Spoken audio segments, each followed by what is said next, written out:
Lisemwalo lipo kama halipo linjiani laja. Hujambo mpenzi mtazamaji ambaye ni mheshimiwa haswa katika mtandao wetu wa Mkenya TV mahali popote ulipo. Natumai mzima ubuheri wa afya na penye nipo kukwema, ingawa tunaendelea kuomboleza kifo cha mwenda zake kiongozi wa chama cha ODM Raila Odinga.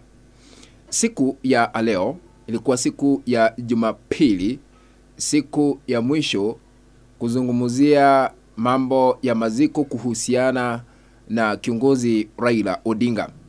Alikuwa anazikwa leo na wengi walikuwa wanatarajia kuhudhuria sherehe ile ya mwisho ya kumuaga Raila Odinga. Kuna kanda ambayo niliweza kuchanganua, nikasema ya kwamba vile nimeona Gachagua hawezi kuhudhuria mazishi ya mwenda zake Raila Odinga. Ikiwa huku itazama, nitaiweka kwa sehemu ya maoni ili uweze kuifuatilia. Lakini hatimaye kiongozi wa chama cha DCP Rigathi Gachagua alikosa kuhudhuria sherehe ya mwisho, siku ya kuzikwa kwa kiongozi wa chama cha ODM Raila Odinga, haswa katika viongozi wa mrengo wa upinzani. Ni kipi hiki ambacho kilichangia? Hayo ndio naenda kuzungumzia katika kanda hii. Kabla nizame kwa undani, shukuru wote ambao mnatazama hii kana mahali popote mlipo. Na kuomba tu unapoendelea kutazama tukabidhi like. Kuna alama ya kidole hapa chini mwa kanda, bonyeza hiyo alama ya kidole kama moja kutukabidhi like. Na ikiwa hauja subscribe na kusiki heshima uweze kusubscribe. Without wasting your time, back to our analysis. Rigathi Gachagua hakufika katika sherehe ya mwisho ya kumuaga kiongozi wa chama cha ODM Raila Odinga. Lakini viongozi wengine wa mrengo upinzani walikuwa pale, wakiongozwa na Stephen Kalonzo Musyoka, Dr. Fred Matiang'i walikuwa pale kushuhudia kuzikwa kwa kiongozi wa chama cha ODM Raila Odinga. Na niliona hii dalili wakati kulikuwa na state funeral katika uwanja wa Nyayo Stadium. Gachagua hakufika pale. Nami nikachanganua, nikasema huenda hata siku ya leo hangehudhuria, jambo ambalo tumeweza kulishuhudia. Sababu ni zipi huenda ziliweza kuchangia Rigathi Gachagua kumuhepa Raila Odinga kwa siku yake ya kuzikwa katika ardhi hii? Number one, political differences.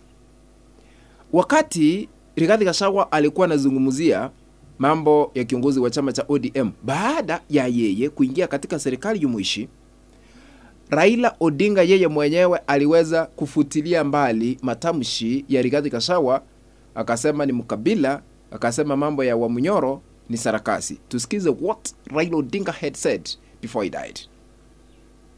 Mambo ya nini ya takataka ya Ziwa Munyoro hatutaki kusikia. Tunataka sisi ya kwamba sisi tutaendelea na mambo yetu kama Wakenya. Mnaunga mkono? Hakuna mtu ambaye amelika mwingine akaleta Kenya hii. Kenya hii ni sisi zote pamoja. Na sisi tutajenga Kenya hii au tutasambaratisha. Tunasema Kenya wako tayari kujenga Kenya mpya kama wameungana pamoja.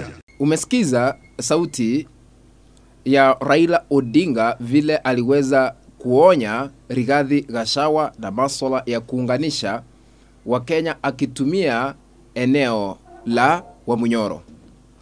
Kabla ya Raila Odinga aga dunia, Gachagua naye aliweza kuwajibu wana ODM wakati walianza kudai kwamba Gachagua na Kalonzo Musyoka wameanzisha mchakato wa kusema ya kwamba Raila Odinga yu mgonjwa. Tusikize. Sasa nimeona jana hii watu ya ODM wakileta upuzi ati hiyo mzee yao ako na matatizo. Sasa maneno ya ugonjwa Kalonzo na mimi tunaingilia wapi? Ati wanataka kuwekelea Kalonzo na mimi. Kalonzo ni bakteria, yeye ni virus. Sisi tunatakia hiyo mzee mema. Tunataka wakuwe pamoja na Ruto, tuwafukuze pamoja kwa debe 2027. Sasa tofauti hizi za kisiasa ndizo ziliweza kuchangia Rigathi Gachagua kutohudhuria mazishi ya mwenda zake Raila Odinga katika eneo lile la Bondo, county ya Siaya. Number 2, political humiliation and embarrassment. Gachagua angethubutu afike ama haudhurie mazishi yale, huenda hangekabidhiwa fursa ya kuzungumza kwa mazishi, na yeye akaona hamna haja ya kufika pale, ndio maana akahepa viongozi wengine wale ambao waliweza kuhudhuria sherehe ile ya mwisho ya kiongozi wa chama cha ODM Raila Odinga.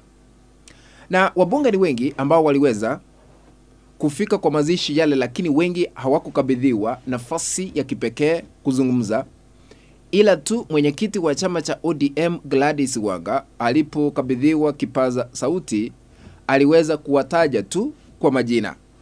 Kuna jambo ambalo niliweza kufanya uchanganuzi na niliweza kushuhudiwa wakati Wanga alipotaja jina la mbunge wa eneo bunge wakilishi la Embakasi Babu Owino, kelele ikatanda kwa waombolezaji, kumaanisha wangependa Babu Owino aweze kuwahutubia katika mazishi yale. Kuna fununu kwamba huenda Babu Owino ndiye angetunukiwa fursa ya kipekee kuwa msemaji, haswa katika jamii ya Wajaluo, lakini bado hajakabidhiwa nafasi hiyo.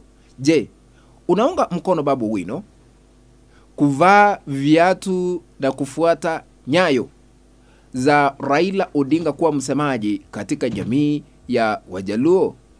Utaniandikia katika sehemu ya maoni. Kwa hivyo siasa ziliweza kutanda katika mazishi ya Raila Odinga, na yale ambayo hayakuwa yanatarajiwa yaliweza kushuhudiwa haswa kwa mazishi yale. Lakini tunapoangalia kwa undani, usimamizi wa chama cha ODM nao pia uliweza kukiri kwamba kupitia Wanga wataendelea kukaa ndani ya serikali ya broad-based government. Lakini kuna kanda ambayo nitaitengeneza baadaye ili kuzungumzia mengi, haswa kwa yale ambayo yaliweza kushuhudiwa katika mazishi yale ambayo hayakuweza kuhudhuriwa na aliyekuwa naibu rais katika taifa la Kenya, Rigathi Gachagua. Lakini viongozi wengine kutoka mrengo wa upinzani walikuwa pale ili kumkabidhi heshima za mwisho kiongozi wa chama cha ODM Raila Odinga, na baadaye Oburu Odinga ndiye aliweza kukabidhiwa nafasi ya kuwa bat leader ama kiongozi wa chama cha ODM kwa muda. Lakini ingawa niliona waziri wa Kawi Opiyo Wandayi akisema ya kwamba baada ya mazishi kukamilika, kamati ya kitaifa katika chama cha ODM inaenda kukaa chini na kuhakikisha ya kwamba Oburu Odinga amekuwa party leader rasmi wa chama cha ODM ili kumrithi kakake Raila Odinga. Kwa hivyo tunatarajia mageuzi, mabadiliko makubwa haswa katika sekta ya siasa between now and 2027. Je, ODM inaenda kuunga mkono serikali ya sasa ama inaenda kusimamisha mtu? Hayo ndio ninaenda kuangazia katika kanda ambayo nitaitengeneza hapo baadaye. If you have not subscribed to our YouTube channel, I'm requesting you to consider subscribing by hitting the subscribe button that is down here. Once you are done, remember to turn on the notification bell so that the moment I upload any new video clip, you'll be notified automatically that Omo Kenya TV has uploaded the new video clip to watch. Remember to share our content always with our WhatsApp groups and even on Facebook. That is the only way we can continue building this channel of ours, Omo Kenya TV. Bye bye, ladies and gentlemen. Be blessed.